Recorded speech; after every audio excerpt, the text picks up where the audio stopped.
வெயில் காலத்தை வேஸ்ட் பண்ணிடாதீங்க. பொதுவா வீட்டு தோட்டம் மாடி தோட்டம் வச்சிருக்கிறவங்க வெயில் காலத்துல எந்த செடியும் புதுசா நடமாட்டாங்க. அடிக்கிற வெயிலுக்கு இருக்கிற செடியெல்லாம் கருகிடும், புதுசா பூச்சிகள் எல்லாம் தாக்குதல் பண்ணும்.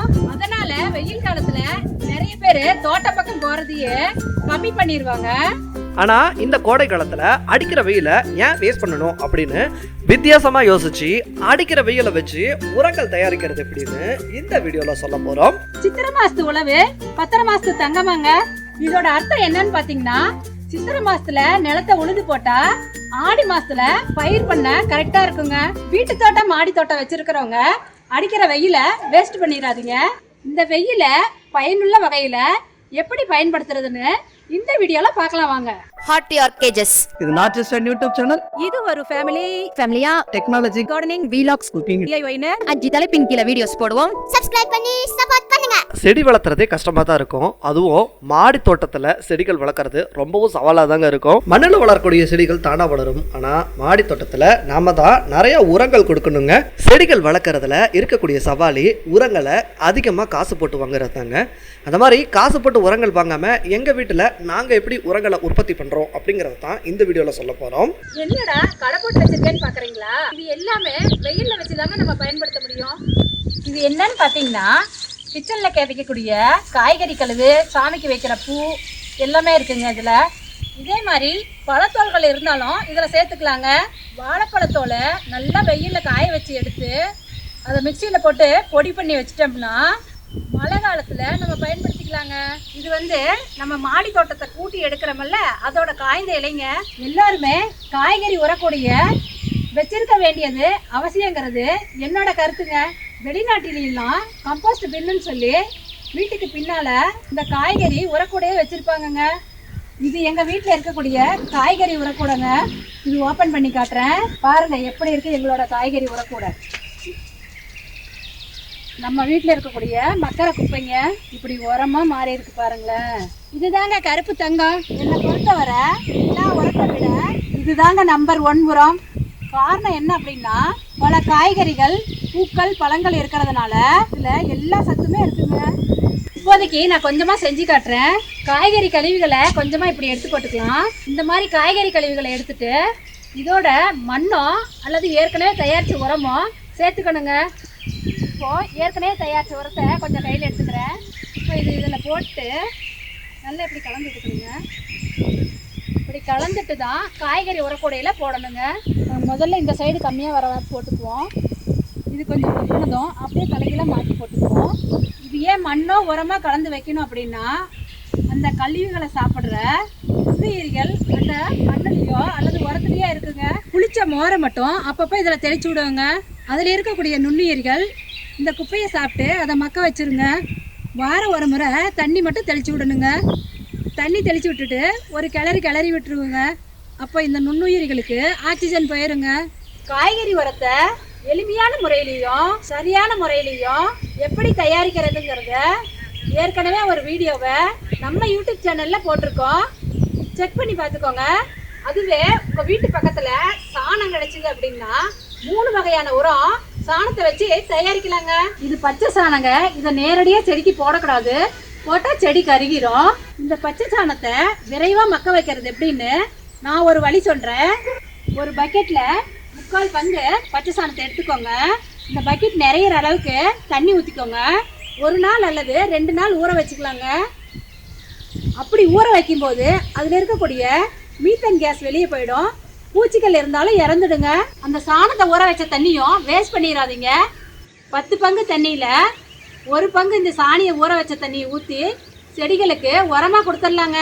அந்த 1 நாள் 2 நாள் ஊற வைக்கிறோமில்ல, அந்த சாணத்தை இது மாதிரி வெயிலில் காய வச்சு எடுத்துக்கோங்க. அப்போ தான் பூச்சிகள் எதுவும் வராது, புழு வைக்காது. இந்த காய வச்ச பச்சை சாணத்தை செடிகளுக்கு கொடுத்தீங்கன்னா காண்டாமிருக வண்டு வருங்க. இந்த பச்சை சாணத்தை காய வச்சிருந்தாலும் நேரடியாக செடிகளுக்கு கொடுத்துறாதீங்க. இந்த பச்சை சாணத்தை மண்புழு உரமாக செஞ்சு அதுக்கப்புறம் செடிகளுக்கு பயன்படுத்துங்க. இந்த காய வச்ச சாணத்தை இப்போ நம்ம மண்புழு உரத்துக்கு யூஸ் பண்ணிக்கலாங்க. பச்சை சாணத்தை இன்னொரு வகையில் பயன்படுத்தலாங்க. அந்த காலத்தில் பாட்டிங்கெல்லாம் வெரைட்டி தயாரிப்பாங்க. இது கனஜீவாமிர்தங்க. கனஜீவாமிர்தங்கிறது ஒன்றும் இல்லைங்க. இதில் நுண்ணுயிர்கள் எல்லாம் கலந்து நம்ம வெயிலில் காய வச்சு எடுக்கணும். இதையும் வெய்ய காலத்தில் தாங்க செய்ய முடியும். இதை பாருங்க, நாங்கள் 6 மாதத்துக்கு முன்னாலேயே தயார் பண்ணி வச்ச உரம் தாங்க இது. வெய்ய காலத்தில் இந்த சாணத்தை விரட்டி தட்டி கனஜீவாமிர்தமாக தயார் பண்ணிக்கிட்டாங்க. கனஜீவாமிர்தத்தை மழை காலத்தில் திட உரமாக செடிகளுக்கு கொடுக்கலாங்க. இந்த பச்சை சாணத்துக்கும் கனஜீவாமிர்தத்துக்கும் முன்னாடி இருக்கிறது நல்லா கருப்பாக இருக்குதுங்களா, இதுக்கு பேர் தொழு உரங்க.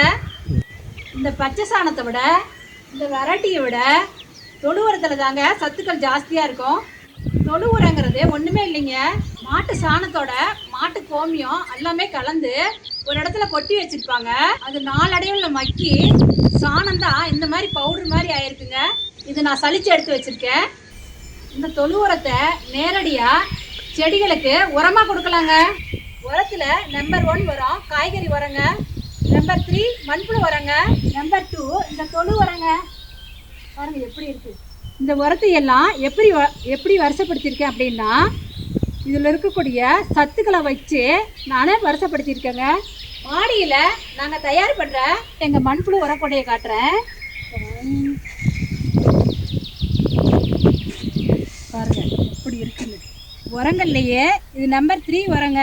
பச்சை சாணம் காய வச்சது காட்டினோம் பார்த்தீங்களா, அதை இதில் போட்டு வச்சுட்டு 45லிருந்து 60 நாள் வரை இந்த கூடையில் போட்டு வச்சிட்டோம் அப்படின்னா சாணத்தில் இருக்கக்கூடிய மண்புழு அதை எல்லாத்தையும் சாப்பிட்டுட்டு மண்புழு உரத்தை தயாரிச்சிருங்க. இப்போது பிரியாணி நம்மளுக்கு பிடிக்கும், 3 வேளையும் பிரியாணி சாப்பிட முடியுமா? அதே மாதிரி இந்த மண்புழுக்களுக்கு சாணத்தை மட்டும் கொடுக்காம கனிஞ்ச வாழைப்பழம் பழமுதிர்ச்சோலையில் கம்மி விலைக்கே கிடைக்கும். அந்த கனிஞ்ச வாழைப்பழத்தை மிக்சியில் ஒரு ஓட்டிட்டு இந்த உரக்கூடையில் ஏதோ ஒரு மூலையில் போட்டு வச்சுட்டா போதுங்க. வாழைப்பழம் மட்டும் இல்லைங்க, எந்த பழத்தோட கழிவு கிடைச்சாலும் சரி மிக்சியில் ஒரு ஓட்டிட்டு இதில் போட்டுடலாங்க. இதில் சிட்ரிக் பழங்கள்னு சொல்லக்கூடிய ஆரஞ்சு லெமனு எதுவுமே இதில் சேர்த்தக்கூடாதுங்க. அப்பப்போ புளிச்ச மோரையும் தண்ணியும் தெளித்து விட்டு கிளறி விட்டுட்டோம்னா 60 நாளில் மண்புழு உரம் ரெடி ஆயிருங்க. நாங்கள் ஃப்ரிட்ஜு நிறைய சாணம் போட்டிருந்தோம், பாதி அளவுக்கு குறைஞ்சிருச்சு பாருங்கள்.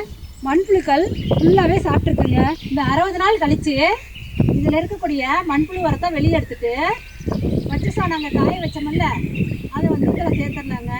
அதை இதில் சேர்த்துட்டா அடுத்த செட்டு மண்புழு உரம் தயாராகுங்க. மண்புழு உரத்தை எளிமையாகவும் சரியான வகையிலையும் வீட்லேயே தயாரிக்கிறது எப்படி அப்படிங்கிறத ஒரு வீடியோவை பதிவு செய்கிறோம். அவசியம் நம்ம சேனலை சப்ஸ்கிரைப் பண்ணிக்கோங்க. இந்த பிப்ரவரி மாதத்துலேருந்து ஜூன் மாதம் வரைக்கும் நல்ல வெயில் அடிக்கும். அந்த வெயிலில் இந்த மாதிரி உரங்களை நீங்கள் தயார்படுத்திக்கோங்க.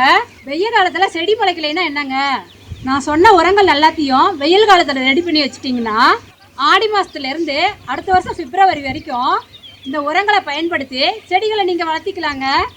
உரங்களை காசு போட்டு வாங்காமல் வெயிலை பயன்படுத்தி மாடியிலேயே இந்த மாதிரி உரங்களை உற்பத்தி பண்ணி வச்சுக்கலாங்க. மாடி தோட்டம் வீட்டு தோட்டம் வச்சுருக்கக்கூடிய உங்களோட ஃப்ரெண்ட்ஸ் அண்ட் ஃபேமிலிக்கு இந்த வீடியோவை ஷேர் பண்ணுங்கள். இந்த வீடியோ பற்றின கருத்துக்களை கமெண்ட்டில் சொல்லுங்கள். RTRKGS யூடியூப் சேனலை சப்ஸ்கிரைப் பண்ண மறக்காதீங்க. மறுபடியும் அடுத்த வீடியோவில் பார்க்கலாம். நன்றி, வணக்கம்.